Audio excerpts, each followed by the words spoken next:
So let's talk about a few Warhammer 40k core rules updates, with a nerf to armies that get surge movers across the game, and some important tweaks to Pariah Nexus missions.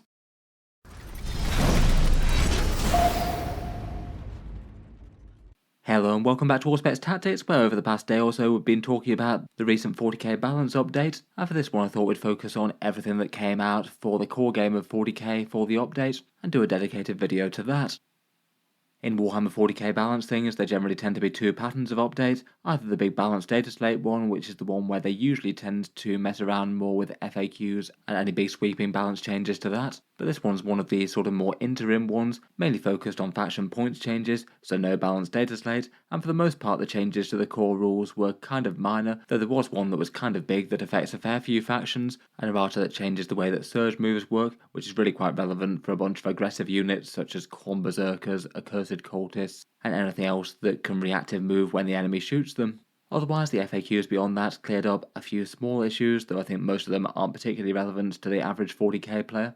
And then finally there were some changes to the Pariah Nexus mission pack, this one with the tournament companion style document, which I feel like maybe is a bit of an awkward one. Technically it's not really relevant unless you're wanting to use it to play tournament style games for Pariah Nexus, though I feel like in reality many people choose to. As to my mind, it kind of feels like the version of that game pack that feels more polished, with the bits that Games Workshop feel like they got wrong in it fixed or patched in different ways, so I'd still be tempted to use the rules of Errata and that for more casual games, as a lot of them make a fair bit of sense to my mind. In any case, I thought we'd start with the surge moves, then talk through the mission changes from the tournament companion, and then go on to a few of those more minor FAQs.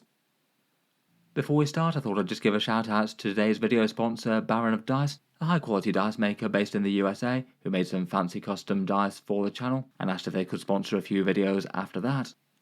On their website they've got really quite a big range of custom wargaming dice, a whole bunch of different designs that could be appropriate for all sorts of miniature wargaming factions here. Maybe these gold ones for Adeptus Custodes, or these helm ones for some knights, the Omega symbols for Ultramarines, or the Fleur-de-Lis for the Sisters of Battle. From experience with them myself, they do feel quite nice to roll, aimed at the more luxury end of the dice market, and typical price is usually $32 or £26 per 25 of them, based in the USA and shipping worldwide. Currently they've got a Halloween sale promotion on, 15% off the entire range until the 31st of October. If you buy something then you input the code SPOOKY, so they're a little bit cheaper than they'd normally be. They've got plenty of seasonal dice available as well. I do quite like these blood sacrifice dice, that rather look like they've had the attention of one of the more violent ruinous powers. I'll also leave the channel dice links down in the video description below. There's the black one and the white designs, as you can see here, they're from Wargame Portal. Could be of interest to a few of you if you want some dice with the channel logo on. In any case, a big thank you to them for sponsoring the video. Feel free to check them out, links down in the video description, and if you pick anything up, remember that spooky code for 15% off. Getting back to those Warhammer 40k rules updates, one thing I did notice in passing as well was that at the top of the rules commentary document, which is a bit of a bloated monster, a huge 35 pages worth of fairly tiny print, they have actually decided to include a changelog with it. On the first page they have the things that they've changed in major sections, so when they do future updates I guess it's worth being aware that that exists, so you can jump to the relevant sections if they've just changed a few things out of that enormous document. First up though, let's talk about that surge move change. It seems that Games Workshop considered this ability powerful enough to deserve a specific game-wide nerf. These things are basically reactive movement. When the enemy shoots at a unit, they're often triggered by a model being slain by shooting, and then the unit with the rule gets to often move d6 inches directly closer to the nearest enemy unit, and it's something that's tended to crop up more and more on units out there as the codexes have come out. Khorne Berserkers have it with their sort of blood surge type move, Accursed Cultists have it from Codex Chaos Space Marines, they got it instead of their regeneration thing, and the Tyranids Unending Swarm basically has it as the detachment rule for their Endless Multitudes. It can be a really powerful mechanic against any armies that go heavy on shooting, as say you can put one of the units with this rule on a midfield objective. Often the game plan for other armies might be to move a unit up to take that objective and then shoot the unit that was on it dead. But if they try and do that, and say they kill half the squad or something, then the other half can do the surge move and suddenly wind up in melee with the unit on the objective.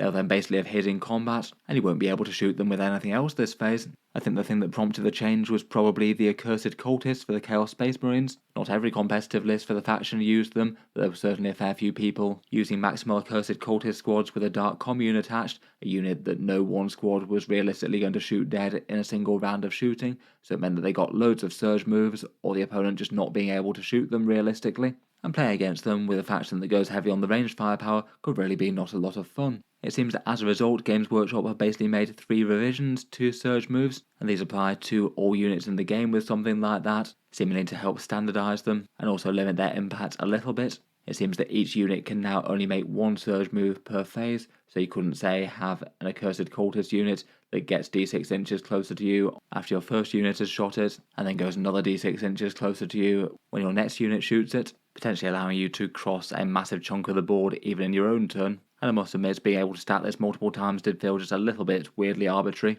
Just felt a little bit weird that you could have a unit basically cross half the board if you just took pot shots at it individually and killed individual models. On top of that, you also can't do them if you're battle shocked, which was already a restriction for most of them, and you also can't do it if you're in engagement range with 1 or more enemy units as well. So if you got shot by pistols and things, which I don't think was a restriction before for that many of them, but was a bit of an unusual use of them, I suppose. Overall though, this definitely amounts to basically a balanced nerf for the accursed cultists, but also catching things like Tyranids, Unending Swarm, and Khorne Berserkers at the same time, which I feel like it wasn't really quite as problematic for. Though it's still certainly going to be a pretty powerful mechanic, it still means that when you're shooting these units you need to keep well away from them, unless they want to jump into melee with you.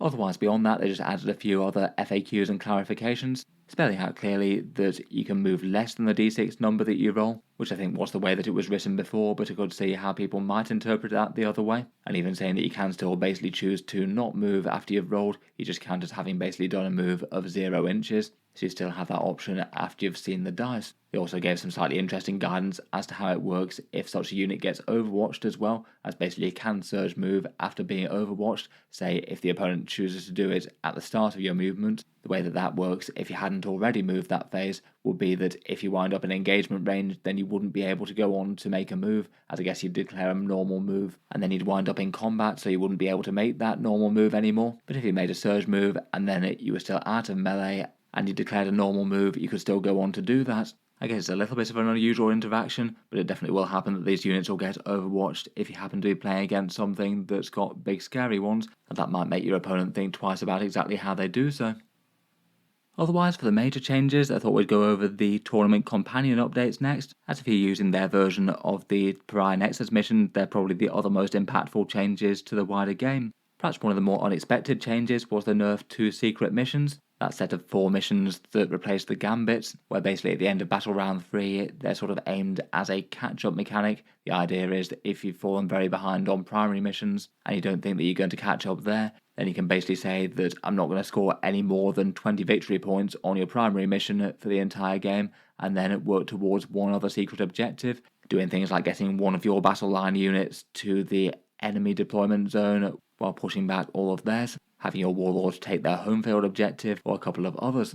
Some armies aren't too bad at achieving those, often ones that have teleporting or fast moving units, and it tends to be particularly easier if you've gone second as opposed to going first, as in the last turn you can swoop out to achieve your secret mission, and then the opponent has no chance to respond before the game ends. Perhaps taking the example of the Thousand Suns at the moment, they could achieve a couple of them quite easily. Perhaps having a Rubric Marine squad with the Umbrellific Crystal sat around in your home field, and use the Deep Strike to teleport them off into the enemy's home field as a way to get a battle line unit over there very reliably late game, or maybe have Magnus as the Warlord double moving onto the home field objective towards the end of the game if the opponent can't bring him down. It seems that Games Workshop wanted to lessen the late game advantage that they can give, and have basically added one further restriction to scoring your primary points. In addition to having them overall capped at 20 victory points, you can no longer score any primary objectives on turn 5. I guess that might be in line with certain armies having very easy scoring on the last turn. Again, say if you've gone second and you can just march up to a bunch of objectives because you score them at the end of the turn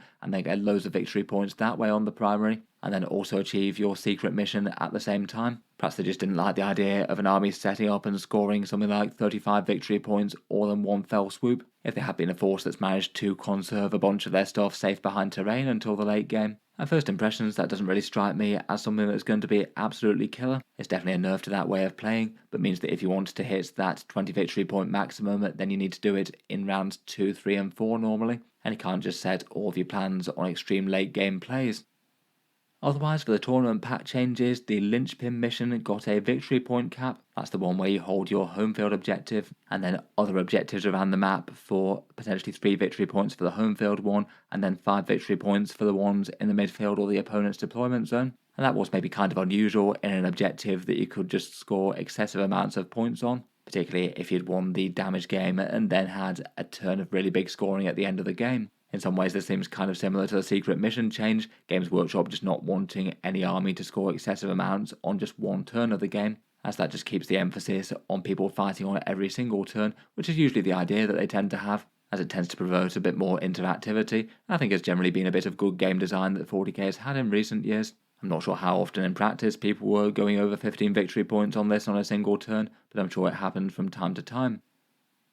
Otherwise, there was another interesting clarification for Marked for Death. That's a usually fairly hard to achieve secondary mission where you ask your opponent to nominate the 3 hardest units to kill in their army. Often stuff that tends to be either very safe or just that you can't get to, like lone operatives. And then if you can destroy one of them, you get some victory points at the end of the turn. I did feel what happened with attached units and characters was a little bit unclear in my mind, but they've issued an FAQ saying that if you nominate an attached unit as your Marked for Death thing, the player trying to destroy that attached unit has to destroy the main bodyguard squad and then at least one attached character, but not both if there were multiple. Given the example of having to slay the unit of boys and a war boss, but not necessarily also the attached weird boy if your opponent nominated that unit as a target. I guess compared with going down the line of if you destroy the bodyguard unit, then you've achieved your Marked for Death, this one's probably the more punitive of the two rulings, and I guess that means this one gets a little bit harder to achieve if anything. Finally, for the tournament pack, there was just an FAQ to the terraform card, basically stating that you can't terraform an objective that your opponent has already terraformed. I don't think that's a rules change going rules as written by the card, but it was certainly one that I managed to misunderstand myself at first reading. I think I took terraformed to mean terraformed by your own army and not by your opponent's army, but it kind of makes sense to me from a lore sort of perspective. If one army's changed it in their image, it makes sense that the other army can't also change that bit of land in their image as well. Overall, nothing too huge from the tournament mission pack. I feel like the change to Marked for Death was interesting enough, and the secret mission change, at least I can see why they've done it. Feels like just one extra thing to remember when calculating scores though.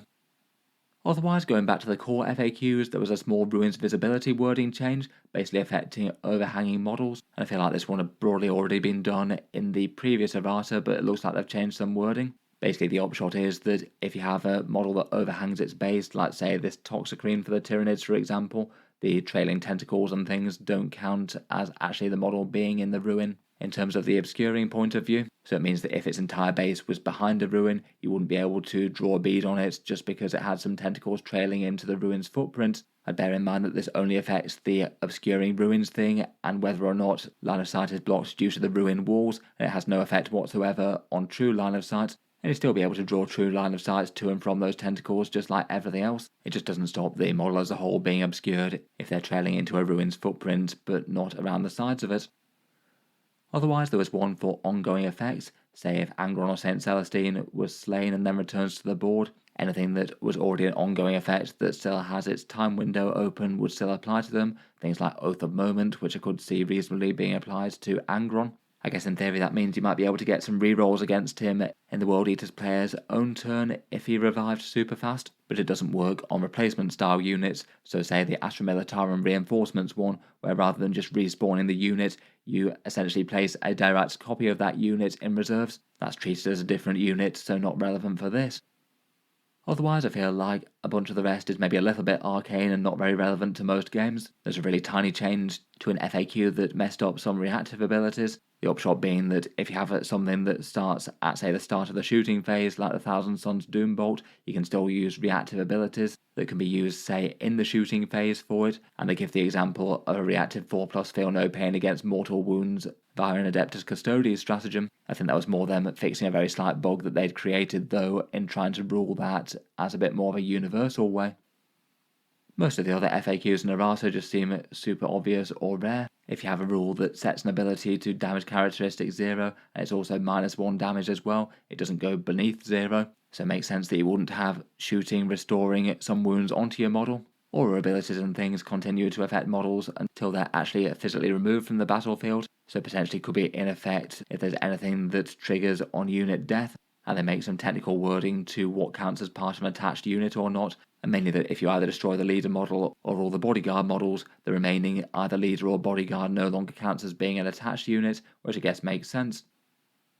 In any case, for the most part, the core rules changes were kind of light touch. A few helpful clarifications for more edge case things. The only really big changes were the surge move thing and the secret missions getting nerfed in Battle Round 5 for tournament play missions, which does affect a fair few armies as well. Let me know what you make of those two changes and whether or not they affect your army in any meaningful way. In any case, I'll leave that there for now. A big thank you to Baron of Dice for sponsoring the video. Feel free to check them out with their big range of custom dice for all your wargaming needs. Links down in the video description. As mentioned, they are a little bit cheaper than they'd usually be at the moment. 15% off with that referral code for the next 2 weeks. If you've enjoyed the video, then feel free to subscribe to Auspex Tactics. I'll certainly keep the regular 40k stuff coming. I do tend to post new things most days. And finally, if you have been enjoying all the videos on the channel, I would just like to mention that Auspex Tactics does have a Patreon page as well, and you can find that linked in the video description below if you'd like to support channel patrons to get a few things such as seeing certain videos early, regular votes to see what sort of things come next, an automatic entry into the regular prize giveaways, with a chance to win some big model kits each month. If any of that sounds good to you or you'd just like to support, the link's in the video description. In any case, a massive thank you for listening, and I'll hope to see you guys next time.